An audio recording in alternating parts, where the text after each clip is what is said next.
take advantage of the fact that you're a grad student. People think that that's really cute. So you can go into their office and ask them a bunch of questions about their job. And like they'll just be like, "Oh, that's great. You want to be me when you grow up." But seriously, you can just go talk to people about what they are doing, what kind of problems that they have, and figure out what technology skills you might need to learn and develop as you're going through your program or in your spare time that will help you do what you want to do ultimately. So pay attention in reference. Oh, I like that. All right. So the flip side to this is that technology doesn't do everything. In fact, I think Jeremy made a great segue there, right? Which is that technology is just the tool. And one thing that we talk about a lot, in fact, we were just talking about this the other day in a faculty meeting, is that we don't want technology to drive us. We should be driving the technology, right? So, in other words, we were talking about, teaching and online teaching and things like that. You don't want to be driven. You don't want your pedagogy to be driven by technology. Sometimes it happens, right? Your employer makes a decision. We're buying this package. Now you make it work. But a lot of times you're going to have some choice. And so what you want to do is figure out what needs to be accomplished and then work backwards to figure out what's the best way to do that. And so what we also heard from employers is that soft skills are at least as important as the tech skills. And in fact, the balance is, it's really debatable. Some of the employers would actually say things to us like, we hire for fit. We're looking for people that we can work with because the tech skills can be trained. Okay? And in fact, we had one woman, I believe she was from a corporate library, I can't remember for sure now, but she told us that they had hired this woman who had amazing technology skills. And the woman came in and she could do the work, but what she could not do was communicate with anyone. They said even the other tech people, she would have a hard time explaining to them what she was doing or what she needed them to do. And the way this woman described it is that this woman, the hire, ultimately flunked her job. And when they let her go, however it happened, she said the next time around they hired a guy who had worked at a community newspaper. And she said, he was fine with technology. He didn't have all the skills that they wanted, but he was a great communicator. He knew how to write. He knew how to talk. And he picked up the skills he needed on the job. So with that in mind, we really want to think about what are these soft skills that we have to have. Some of it is content knowledge. But a lot of it is really those interpersonal and communication skills. So customer service came up over and over again. And, those of you who have had me in class know that I make a big point of this, that it's really, any information job is really a customer service job. Whether you're on the front lines like reference or whether you're more on the back end, you still have that end user and their needs in mind all the time. So what they want are people who can work with people, okay? Interpersonal skills. In fact, not to scare anyone, but there were a few public librarians who basically said, you need to also be a social worker. One person was talking about how they had someone crying at their desk essentially every day that week, and how you need to be able to work with that. You need to know, understand that maybe especially in public libraries, but not only there, that you're dealing with all different kinds of people and they're coming in with all different kinds of needs, and that information need is often just a small part of it. So you have to be able to deal with all of those different interpersonal needs that people have. Enthusiasm. This is something I don't think I have to tell you guys because I know that our GSLIS students have enthusiasm. They have a passion for the field. But this was something that the employers were definitely saying. And the place, I think, where it comes out sometimes is when they see people who are applying for just every single job. And sometimes it becomes clear that you're not really interested in that job. You're just interested in getting a job, okay? And it may not seem like it, but that really does come through. So they can tell if you're someone who really always wanted to be an archivist, but now you're applying for this public library job because that's what's available. And they're not going to be that interested. They want someone who really cares about their specific job, their specific organization and community. Adaptability and comfort with change is another thing that kept coming up over and over. So I don't know. I don't think I'm giving anything away by telling you this. But one thing that came up, 2 separate focus groups, 2 different people, completely unprompted, asked me, wouldn't it be possible to give you guys an assignment and then change it partway through the semester? Because the problem is that real life is not like school, that you don't get to find out everything at the beginning of the semester and then nothing ever changes. So I'm not doing that, and I don't think anyone here is planning to do that. But basically what they're telling us is you need to be able to change and to kind of just deal with all the curveballs that are coming. And so I think what you need to take away from that is the idea that when you go on interviews, when you're talking with people, you have to emphasize your ability to do that. You know, they know that when you're in school, things are really structured, things are fairly well set out in advance. What they want to know is how are you going to deal with it when that's not how it is, right? And in fact, this is a good chance to kind of draw on all of those other experiences that you may have had that maybe initially you're thinking aren't really related to libraries. Another thing that one of the employers told us is that some of the best hires she's ever made are the people who worked as wait staff or cashiers or things like that. Because again, they're people who had to deal with the public and people who had to deal with customers who maybe were not very nice or who got angry or who yelled at people and things like that. And their ability to deal with that was something that was very valued, okay? So think about those experiences that you might have had. Maybe you don't have 3 years of experience in a library, but maybe you have worked in places where you've had those kinds of interactions. Maybe you've worked in places where you had some really unpredictable situations that would crop up and you learned how to deal with them. You want to emphasize that kind of thing on the job, and especially on the job interview.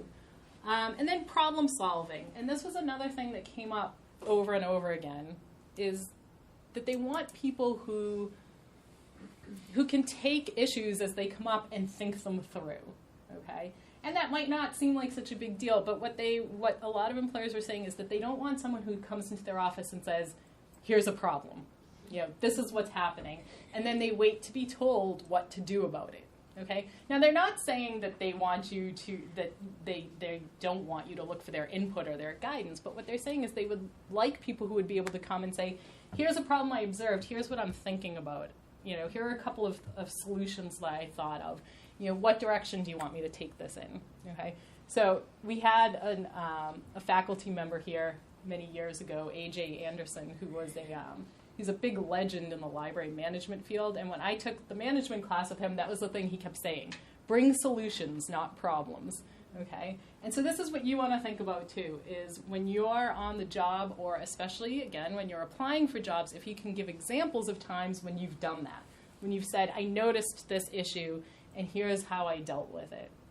Or when you go into your boss and you say, I noticed that there's a problem here, this is what I'm thinking. Okay? They want to see people who can think things through. All right. Do you have anything you want to add? Well, I think with the problem solving, you might think that that's just kind of like a soft skill unrelated to technology or whatever, but that basically is a lot of the technology skills. You're just decomposing a problem into the simplest elements possible that you can explain to something which is not alive or intelligent in any way. So I mean, it's just kind of like a step further. So don't knock the problem solving skills, and basically anything that you're doing that you have to be good at is worth mentioning in a job interview and worth developing. Definitely. So very relevant to the problem solving and to the soft skills in general is communication. Communication, as you know, is very important. But one of the things that was really being developed in these focus groups is the idea that it's communication on a lot of different levels and across different kinds of formats. So in other words, one of the things they were saying is, here at GSLIS, you're probably writing a lot of academic papers. You have to, cite your sources and write in a really formal style and things like that. And that's great. But a lot of you, when you get out on the job, may never have to write that kind of paper again, or very rarely. What you are going to have to do is write memos, write proposals, write, letters to your boss and things like that, summaries, executive summaries. So what they're saying is that you need to be able to adapt your communication skills in that way. You have to understand professional writing versus academic writing. If you want to, if you're working at Beatley and you want to go to Daphne and say, hey, I got this great idea for a new program, and she says, okay, work up a proposal and let me know. and you go back to her with a 25-page paper, like really well researched with all kinds of citations, that's probably not the format that she was thinking of. Bullet points, brief, concise, those kinds of things. So you need to understand how to adapt your communication across all different kinds of formats and media. Similarly, if somebody hires you and says, we want you to run our Twitter account, you have to understand, how do you communicate through Twitter that is going to be effective, that's going to reach your audience, that is obviously different from the way that you're communicating in class. And working with all different kinds of audiences. As I already mentioned, there's going to be diverse patrons in all different kinds of information settings. You're going to have the people who are crying at your desk. You're going to have the people who really are just looking for somebody to talk to, someone to chat with. You're going to have people who are very demanding. Your role as a librarian or an archivist is to be able to adapt to each of these different kinds of people and to communicate with them in whatever way is going to reach them. So in other words, you can have lots of different people who all want information on the same topic, but they're going to need that information packaged for them and communicated to them in a different way, right? So some of you might remember this from some of my reference questions, right? But you could have, for instance, a nursing student who wants to do a paper on how vaccines, safety around vaccines. And you're probably going to get her a lot of different resources than you would get from the new mom who wants information about safety and vaccines, or a high school student who wants to do a similar kind of paper. So your role as the librarian is to figure out, how do you communicate that same information to all of these different kinds of audiences, all right? And then finally, everybody's favorite, public speaking and presentations. This was one other thing that came up over and over again, is that we need to make ourselves comfortable with standing up and talking in front of people. And understanding that, again, that's going to be a different kind of communication than the academic writing, than the professional writing, that we're going to communicate differently with different kinds of audiences. But a lot of librarians, and in particular, I think the public and academic librarians, were really stressing the importance of being able to get up and do public speaking, especially because outreach is so important. So some of the public speaking has to do with instruction, and in fact, a lot of the directors were telling me, be prepared to do a presentation at your interview. That's going to be part of the process. But part of what they want to see is, can you do instruction, because so many of us are involved in doing that, going into classrooms or running workshops and things like that, but also public speaking in other venues. Being able to communicate, if you go into a faculty meeting, for instance, and you're going to tell them about a new resource, or you're going to your local ward meeting for a public library and you need to defend the new building or the new program or whatever. We need to have some comfort with that. Okay. Yeah. Just jump in with the communication. So one thing that I just wanted to mention about improving communication skills generally, all of these might be a little bit difficult, like, you have to do this, but how do I get better at it? So what I found is that through with emails, I will pay attention to what the person who's sending me an email, like how they've structured their email, and try to mimic that, because that's probably how they want to be communicated to. So kind of find examples, good examples of any kind of communication that you feel like you need to improve in, and try to incorporate that into what you're doing. And just notice what makes good communication and bad communication in any communication interaction that you're involved in.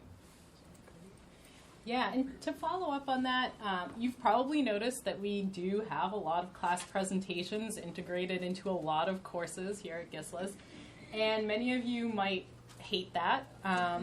But what I would say is, take advantage of that. Think of every one of those as an opportunity to build up your confidence, to build up your skills, and treat them as formal presentations, okay? I've definitely seen the range of the students who have come in, and it's obvious that they've prepared. I've told them, you've got 10 minutes. They take 10 minutes. They do it. They're done. They come in sort of dressed for the occasion, and people who have obviously not necessarily engaged in that kind of preparation. This is your chance, okay? So if you're told you need to do a 10-minute presentation, come prepared. Make sure you've practiced it, you've run through it, you're not stumbling over your words. I mean, general nervousness is completely understandable, but when it's obviously a lack of preparation, that's something different, okay? And take opportunities throughout, getting involved in student groups and things like that where you may have some opportunities